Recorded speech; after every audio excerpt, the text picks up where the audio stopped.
مزما قدرمنو دغه په 8 تاریخ په 8 مارچ باندې زموږ په ملک کې یو جلوس راوځي میرا جسم میری مرضی په نامه باندې زنانی په جلوس کې راوځي او بورډونه ورسره او پوسټران ورسره پاګه کې د आवाज لګي د ناره لګي چې موږ ازادي غواړو موږ ته د ازادي ملاوي دغه نامه باندې دی دا میرا جسم میری مرضی د دې په باره کې ګرد زنانی راوځي الانکه دوی په دې باندې نه دي خبري چې دا د مغرب یو سوچ دی دا د یورپ یو سوچ دی دا د یورپ کلچر دی یورپ والا دا شی دی ته ورشولې دی او تعارف ورته کړی دی چې دا د یورپ شی دی انون سبا ازمج د پاکستان زنانیم په دې کې په افغان په اسلام آباد او په لاهور په مختلف ځایو کې د زنانې راوځي ازادي غواړي الانکه ازادي اسلام دې ته ور کړی ده اسلام چې کوم ازادي د دې لپاره خوشا کړی ده هغه ازادي د دې لپاره د فائدې شي دي الانکه مغرب والا چې کوم اسلام تر اسلام د مخه مغرب چې کوم یعنی یورپ او یهودیانو د زنانې ته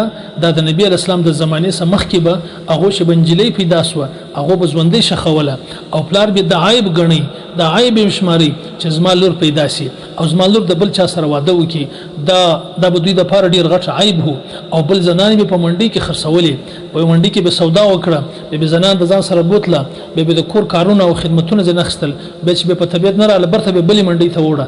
بیا غزنانه بیا خرڅ کړ د زنانې اس اسیت نو د ټشو پیپر اسیت هم نور کوي دا خو اسلام چې بیا نبی علی السلام نو نبی علی السلام بیا زنانې ته بیا اسیت ورکي او بیا نبی علی السلام فرمایي وای دا کم یعنی چا چې اول لور پیدا سي او څلور لورانه پیدا سي او دغه درې یا دوی یا یو لور پیدا سي دا او د دې ش تربیت وکي او واده بیا ور وکي دا به په جنت کې زما سره یو ځای د دوی ګوتی نبی علی السلام دغه کړي دومره اسیت ورکي او بیا چې دا لور وي د دې نفقه چې دا هغه په پلار باندې ده او بیا چې دا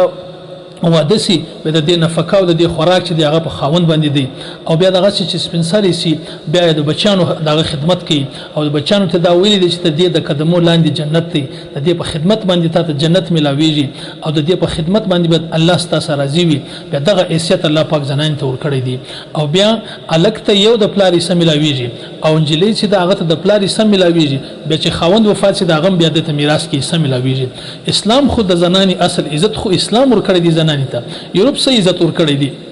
او یورپ چې دغه نن سبا چې د مارچ راوځي د 8 مارچ باندې د زنانې راوځي هغه صرف د دې چې د زنان ته د لالچ ور کړی دی یعنی يهود او یورپ والا دا سوچ وکړي چې دا موږ د زنانې موږ بار لار سو کار کوو نو زنانې چې دی هغه موږ دلته پاتې سي نو موږ هغه خواهش او هغه شهوت چې دی هغه نه پر کېږي دا 24 غنټه به زموږ سره زموږ په څنګ باندې او زموږ خپل خواهش او شوق زن پر کوو خبري وسر کوو او دویم دا سوچ وکي چې دا زنانې په کور باندې تیاری ناشته دي او موږ خواري کاږو مينتونه کوو او د دې زمواريان او د دې پیسې د دې خرچې موږ برداشت نو ولې د زنانې زموږ سره کار نه کوي د زنانې ولې زموږ سره نه راوځي زنانې ولې د خدمت نه کوي نو زموږ خدمت چې دی هغه به ډبل سي او خرچې به بیا او نفقه چې کومه دغه به ډبل راځي او پیداوار چې کوم کیږي هغه به ډیر بیا وسی نو په دغه وجه باندې دی دغه د خپل عیاري او د خپل شوق پر کېدو د پاره دغه زنانې بار راوېستلې او بیا زنان ته دا سبق ورکي چې تاسو د باندې راوځي تاسو په کورو کې بندي یاست او په چاردیواري کې بندي یاست د غلامۍ ژوند تیروي او یو عجیب د پریشانی ژوند تیروي لہذا تاسو راوځي د باندې تاسو خو د سیاست سم لري یاست او د معاشيات او د نور سماجی کارو سره دغه ټول څه تاسو پټي ساتلی یاست تاسو په تور شپه کې ساتلی یاست دغه نارو په دغه باندې چې تاسو راوځي نو تاسو ته ډیر غټ منصبونه ملاوي ډیر غټ چارټي اودي به ملاوي تی به غټ سیاسي لیډرانی جوړي سي او وزیرانی به جوړي سي په دغه لالچ باندې زنانې د کورو څخه راوځي زنانې چې راوځي زنانې غریبان دغه نارو په شو نارو په شوق باندې هغه د باندې راوته چې داسې عزتونه به دغه عزتو د پاره دیم کوشش وکي بس راوته او خپل د کور هغه بهترینه ماحول چې دی هغه ماحول چې دی هغه پرې شوی او د دنیا او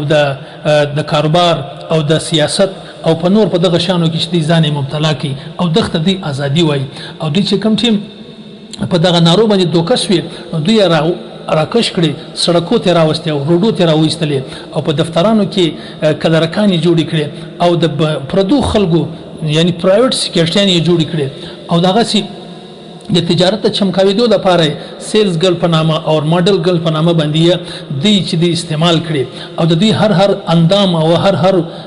عضو چې ده هغه په بازار کې رسوا کړ او د دوی هر اندام چې دی هغه د ګراک د لپاره استعمال کړي او ګراک راکشېدو د لپاره او مال خرڅېدو د لپاره د دوی جسم چې دی هغه استعمال کړي د دوی عزت او د دوی ابرو د دې لپاره استعمال کړ او دوی په خپل ځان باندې چې دی هغه نسوپو نو دغه دوکه چې د دې ته ملاو شو الانکه دا خبره کچیر زه خالی کوم که زه دا وایم چې دا د زنانو ازادي چې د اوس کوم مارچ راوځي دا غلط دی او خلک به وایي دا تعصب کوي صرف د اسلام خبره کوي د سویت یونین اخیری صدر چې کوم دی میخائیل گورباچوف داغه یو کتاب لیکل دی پروسترایکا یو کتاب لیکل دی په کتاب کې دا لیکلي دا مشهور کتاب دی هغه کې دا مضمون شایع کړی دی هغه کې دا لیکلي چې زموږ مغرب والا یعنی یورپ والا مغرب والا چې کوم سوسایټي ده د زنانو نو موږ خو وای دا زنانه چې موږ راوېستلې یعنی په کاروباري دغه کې خو موږ ته یقینا فائدہ ملاو شو موږ ته ډیره فائدہ ملاو شو ډیره فواید موږ ته ملاو شو موږ پیداوار کې اضافه پیدا شو او زنانه چې سړو سره کارونه شروع کړه او دغه سي زموږ نورې فائدې وي ورسره لیکن داغه علاوه چې کوم زموږ د فیملی سیستم دی زموږ د کور سیستم چې کوم دی هغه د کور سیستم چې دی هغه دومره تباسو چې هغه فائدې چې کوم مشتر روان تر هغه فائدو زیات زموږ فیملی سیستم چې دی هغه ډیر زیات نقصان مشتر وکي زموږ د کور نظام بالکل خراب سو موږ ډیر د پریشانی سره مخامخ سو نو دی وای بیا ما دا یو تحریک شروع کی چې دغه زنانې چې کوم د فروسترایکا په نامه باندې ما یو تحریک شروع کی چې دا کوم زنانې چې بار وتلې دي دا کوم زنانې چې زموږ صدا ټیم زموږ د لاس وتلې دي د کور سیستم چې داغه د وجه تباسوي دي اوس د غزنانې څنګه موږ برته راولو او برته خپل هغه د کور ماحول هغه سیستم چې دی هغه موږ څنګه اوس برته برابر کو نو په دغه باره کې یعنی یورپ دی وای ما یو تحریک وچلوي چې دا کار برته واپس راشي نو اوس مغرب چې دی هغه مغرب چې دغه ایجاد کړی دی د غزنانې راستل هغه د ټیم د هغه شوق پرسوي دی اوس برته دی په واپسی باندې کور سیستم تر روان دي او زموږ خلک چې دی هغه زموږ والا وای چې یا د ازادي چې د پدې کې ډیر مزيدي زه په خپل طبيعت باندې بس کار کوم خپل طبيعت باندې بچلیږم د دې مثال خدا سي دی لکه یو لیوه چې یو رمې تراسي د پسو یو رمې تراسي هغه پسو ته وای هغه ته میجو بزو دغه ته وای چې تاسو د شپانه په پابندي کې ولې یا سکور تم پابند یا سال طبيعت باندې د سدیل دور نه سیتلې تی دا شو کې د سو غرزي ولاړ سي خپل د ازادي یعنی ازادي اختیار کوي تاسو چې طبيعت غواړي هغه واشه بخوري چې طبيعت غواړي هغه باغ ته بزي چې طبيعت می غواړي په غره چې کم شو شي هغه بخوري تاسو پابندي ځان پابند کړی دی په چار دیواری کې دغه شپانه په نگرانی کې یاست نو کچیر دغه پسونه دغه لیوه په خپل باندې کې دغه وګرځيږي نو د برته بل لیوه د ابل خور تراسي دی به خو دی به شکار کی دا چې کچیر زموږ زنانین داسې د مغرب شکار سي او د مغرب خبره ومني چې د چار دیواری سزان باسي او دغه په خبره باندې عمل کوي نو دا به بیا داسې د يهود او د مغرب او د یورپ د دې شکار بسي او د ریف واقعیت په دې سره دغه سکیږي او دغه سي د دویمه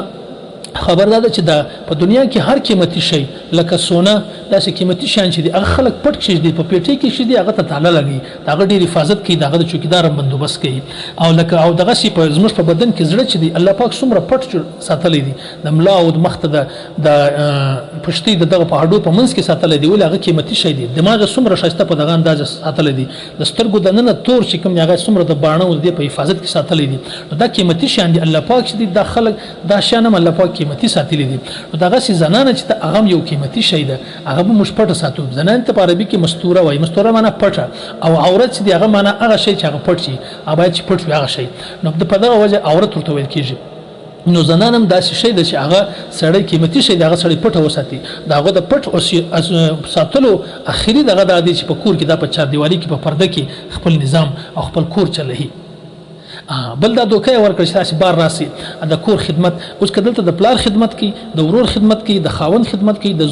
د زوی تربيت کوي او د مور خدمت کوي دا د ته چار دیواری کې دا یو قید معلومیږي دا یو غلط تصور د ازادي خلاف معلومیږي او کبه بار د انجلي وځي د زنانه وځي الته یو سکیټری جوړ سي او یا په جاز کې خلکو تر ډوډۍ تقسیمي او بور کوي او بوتلان ور کوي او دغه سی بیا نور په هوټل کې خلکو ته استقبال کوي او د خلکو په هوټل کې بسترې برابر دا ټول شان چې کی هغه ازادي د خوشحالي ده او دغه خدمت د مور پلار دغه سالن ډوډۍ دا شی دلته پخې دا بیا چې دا قید دي دا پریشانی ده الله رب العزت زموږ د ټولو زنانو د خوندو مندو د دې حفاظت وکي او دغه بیان چې دا ډیر زیات شیر کی چې دا ګل خلک دا واوري د غبط د دغه د یورپ د یو کلچر څخه الله پاک زموږ زنانې وساتي. الله دې عمل کول توفیق را نصیب کړي.